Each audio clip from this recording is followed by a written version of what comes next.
Well, I'm often asked the question, do INFJ couples, INFJs that are together as INFJs, exclusively INFJ couples, can they work? It's a normal question because, people are interested in these questions because people are interested in type in the main, to the extent that type can help them make sense of their lives, bring some meaning into their lives, and enrich their lives. The motto of my new book is life blends into type and type blends into life. My new book, by the way, The Infinite Soul, which you can find at the link below, which is new, is well reviewed so far. Check it out. And it's about how INFJs, given the particular minds they have, can find meaning, purpose, and value in the world today, which we often consider quite hostile. So you can check it out. You can also check out its prequel, The Ecstatic Soul, which is more about the content of INFJ consciousness, more by the inside than the outside, And by the way, if you want to be really nice, if you like the first book, drop a review, because I need references, more references, so that the book can be more visible on Amazon, The Infinite Soul.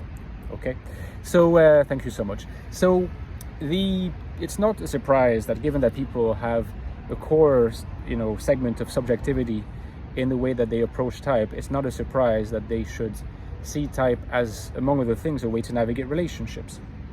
But in the same breath, if I say type blends into life and life blends into type, well, of course, it means that, qualitatively speaking, there are as many INFJs as there are people who identify as INFJs. And for people who don't like to talk about identity because they see identity politics in this, there's as many INFJs as people who use the INFJ vocabulary to interpret their life in a way that enriches their life. So there's not like a single quintessentially perfect INFJ, because again, we're not talking about the finite attitude, we're talking about the infinite attitude. Infinite meaning the breaking of boundaries in this case. We're not talking about type being the universe, type being God. Just, there's boundaries, you break them, okay? So our personalities are not a list of static properties. They change, they evolve, they're based on modes of being, on life decisions, on destinies, histories, and so on. And so inevitably, given that I've just said this, well, of course there can be INFJ relationships that work really well. And of course there can be INFJ relationships that don't work really well. But it's the kind of thing that you have to examine on a case-by-case basis. There's plenty of examples of INFJs who are very happy in their relationship, and they're both INFJs. And I've also come across examples of INFJs that are in a relationship and that relationship is not good. It gets toxic, it doesn't work out, they break up. There's no rule. You can try to have some kind of rule, but really you can't be sure. You can have an idea, having those kind of relatively rigid designations, it can help you to a degree when you're dealing with a type that's very, very different from INFJs. So say perhaps ESFP or ESTP or ESFJ, things like that.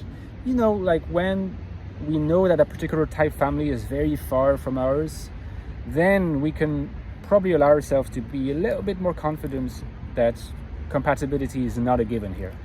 But when it comes to INFJ relationships, or INFJ INFP, or INFJ, INFJ INTJ often works really, really well.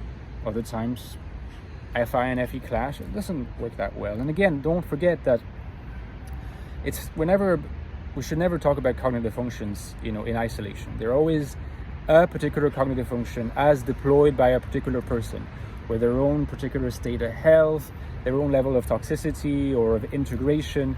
Each person has a history. Type is also historical. This is the Heideggerian in me who's speaking there. So all in all, it's a case-by-case basis.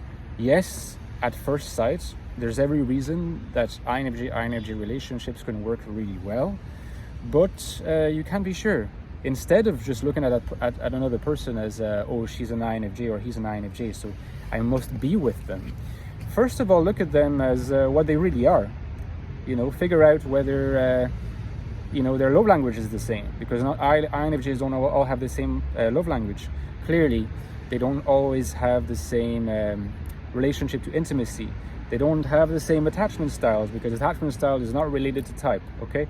So there's all these aspects are probably more important ultimately than whether this person is an INFJ or an INTJ or something different, Okay, so if you see videos that tell you you should avoid this, it's not going to work because X, Y, and Z, this is the finite attitude. We want to break that. We want to break the boundaries. So look at those videos with a healthy degree of skepticism. Okay, if you like the video, drop me a like. It's always appreciated. I have a Patreon page, by the way. You know, it keeps the channel going from anywhere from like $3.50 a month. You can really help me keep going, and so you can interact with me there. You can ask me questions, and you know, it's a little growing community, and I'm very grateful to my current supporters. You are the lifeblood of my channel. Okay, so thank you to everybody, and I will see you next time. Bye bye.